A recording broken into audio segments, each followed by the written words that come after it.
No one tells you how addictive it can get when you start a YouTube channel. But let me tell you, it is very addictive. And if you're feeling the same, you're not alone. You think it's just a case of uploading videos and away you go, but it's not that at all. You're checking your analytics all the time, every hour, every half hour, every opportunity you get, you're just looking at your analytics. How many views have I got? How many subs have I got? And even when you're taking downtime and chilling out, your mind's always going, oh, that'll make a good video idea. Oh, how could I make this into a video? It just it just goes around and around constantly in your mind about making videos, about creating thumbnails. And you don't really realize this when you start a YouTube channel, but it soon takes over a lot of areas of your life if you're not careful. So today I want to talk about this obsessive side of YouTube. I know I'm not on my own. Maybe you haven't personally got it, but I know there's many that have, especially in the beginning. I've reined it in a bit now. I don't check my analytics as much as I used to. But at the beginning, it's just constantly on your mind, constantly checking to see if anyone's watched your videos or if I had any new subscribers. I think it all begins on YouTube Studio. You start up a channel, you get access to YouTube Studio, and it becomes addictive. It becomes this thing. As soon as you've got a spare moment, it's like, and you've got your phone in your hand, it's like, oh, I'll just check YouTube Studio. Just check YouTube Studio quickly. You start checking your views, your subs, your watch time, and you start analysing everything. Oh, why is that not going well? Wow, look at that, that's going well. You start comparing how things are doing from the day before, video to video. You start assessing when's a good time to upload. What day of the week's a good time to upload? And when you see your views or your subs going up, it's like a drug rush. It's like a big dopamine hit. And it makes you feel good. But on the flip side to that, when you release a video and it doesn't do so well and the views aren't so good, and you start losing subs, it's like a crash. It's like from one extreme to the other. And I especially found that in the beginning. You get such massive highs from it, from seeing one of your videos resonate with people. But then when you release a video that doesn't seem to resonate with people, it affects you in a negative way. I won't get you wrong. But that is just the YouTube journey. It is ups and downs. You could spend, I know a lot of people say this, but you could spend a lot of time, a lot of effort thinking about a video, planning a video, uploading a video, and it crashes and burns with hardly any views. And you're like, damn. And it has an effect on you. But then on the flip side, you might just quickly do a video, upload it, and it seems to do well, and that's a big rush, but it leaves you confused, like, well, why is that done well? Why hasn't? And I think the longer you go through YouTube, the YouTube journey as a creator point of view, you realise that once you do a video and upload it, you don't have a lot of control on it. You don't have any control on it. You can tweak things while it's live, while it's uploaded, like change thumbnail or change title. But ultimately, you don't have a lot of control over it. And you have to accept that you're going to release, probably the majority of your videos aren't going to go as well as what you'd hoped. But then on the flip side, when you do get that one video that does better, you have to build on that. It's just what YouTube is. You just have to accept that. And I accepted that I wouldn't say really early on, but I've come to accept that now. I think another side of the obsession as well is everything becomes potential content. Every interaction you have with someone could be a story that you could talk about in a video, or something you see on telly, or you hear around, something that happens in the news could potentially be video content. Just going out for a walk, you might suddenly just feel, oh, I feel like doing a video now. It is always on your mind. Even when you try and shut off, it's on the back of your mind, looking at potential angles to do a video, an opportunity to record a video and upload. And I'm not necessarily saying that's a bad thing, because it's giving you drive, it's giving you purpose, it's giving you a hobby, but you do have to consciously make time to step away occasionally.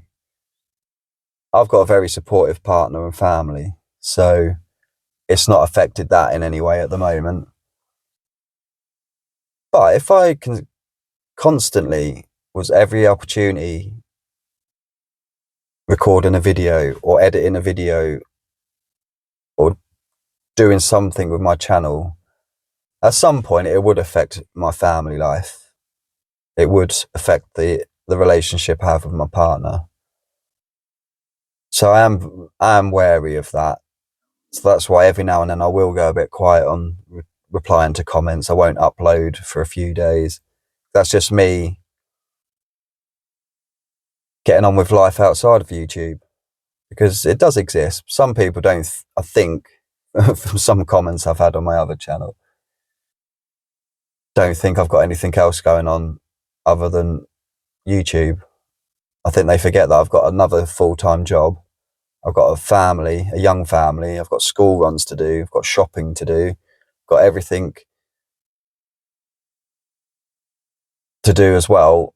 And literally, YouTube is just something I try and fit in where I can at the moment. In the future, I want that to change. I want this to be my job so I can dedicate more time to it, do better jobs on things. But it is what it is at the moment. I'm happy. I'm grateful just to have an opportunity to upload these videos every day and have people watch them. I think one of the dangers with this obsession with an addiction to YouTube is it can burn you out. When you're constantly having YouTube video ideas, editing ideas, thumbnail ideas on your mind, it can very quickly burn you out. And it did to me a few times at the beginning. I felt myself getting to the point of burnout and I had to step away for a few days. I don't think there's anything wrong with that. Just having a day or two just to kind of reset. Because it is a very positive thing to do, I think, a YouTube channel, for many, many reasons. But if you don't have a grip on it, it can be quite destructive. Like any addiction, it can be quite destructive, I think. I haven't got to that point yet, and I don't think I will. But I could see some people wrecking relationships through it, and just because it is an addictive thing. Like I say, when you have that video that pops off, it's like a massive rush. And I think that's the danger of it as well, because you keep wanting to chase that rush. So you might do content that necessarily doesn't resonate with you because you're trying to get this rush of another viral video or another breakout video. So maybe then compromise yourself a little bit, chasing that viral, another viral video or another high performing video on a subject that maybe doesn't resonate with you as much. It's just you're chasing that hit, you're chasing that big dopamine release. You just got to remember, try not to compromise yourself. I've probably done videos where I was hoping for a big push, a big lot of views to come in. And I think when you veer away from your genuine self,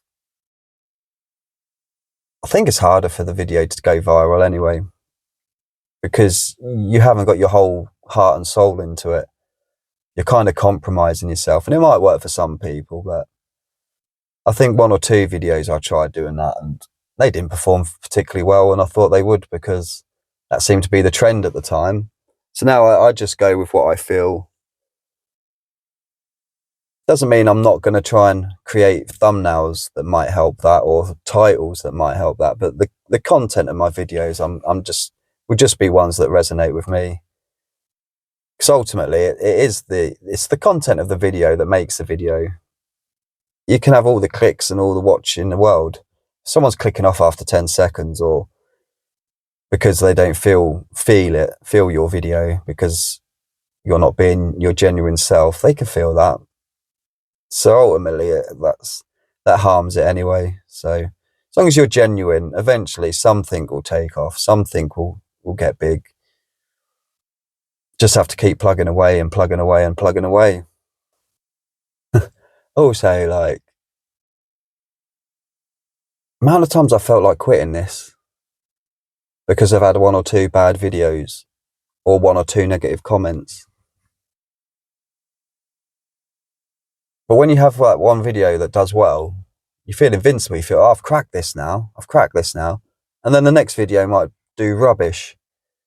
And you think, oh, I'm quitting this. I can't do this. And it plays with your emotions. You doubt yourself. 1 minute you're feeling like you're doing really well. The next minute you think, I'm useless at this. I can't do this anymore. And I think YouTube builds character. I think it does. I think it makes you more realistic. It makes you realize that not everything you do is going to be a success, but not everything you do is going to be a complete flop. Just have to work hard, upload consistently, be true to yourself, and I think you'll go on the right path. You'll go in the right direction. And I've done this a lot at the beginning. Just don't overanalyze everything. Don't overanalyze your analytics. Don't overanalyze other people in your niche, or other people that are doing similar content to you. Oh, why is their video done better than mine? Or why they got more subscribers than me? That doesn't do you any good. I didn't really do that in the beginning. I got into a WhatsApp group or made contact with other YouTubers quite early on, and realized that we're all in this together. We're just trying to do the best that we can do. And when someone that I know has a video that pops off, I'm so happy for them. Because all these guys, every single YouTuber out there that's taken time out of their lives to upload a video, they deserve at least some success, if that's what they want. Like even channels that have badmouthed me, at least they've gone out their time to do it. At least they deserve some success. Even channels I don't particularly resonate with or watch, people have put time and effort into them videos. I'm not talking about the channels that take shortcuts and just copy content and like take 5 minutes to do a video. The people that generally put in a lot of time and effort, I'm so happy when they get a bump in subscribers, or they get monetized, or they just keep growing. Yeah, so try not to get caught up in the whole jealousy thing, because I know it does exist. Jealousy exists in life, so it's going to be no different on YouTube.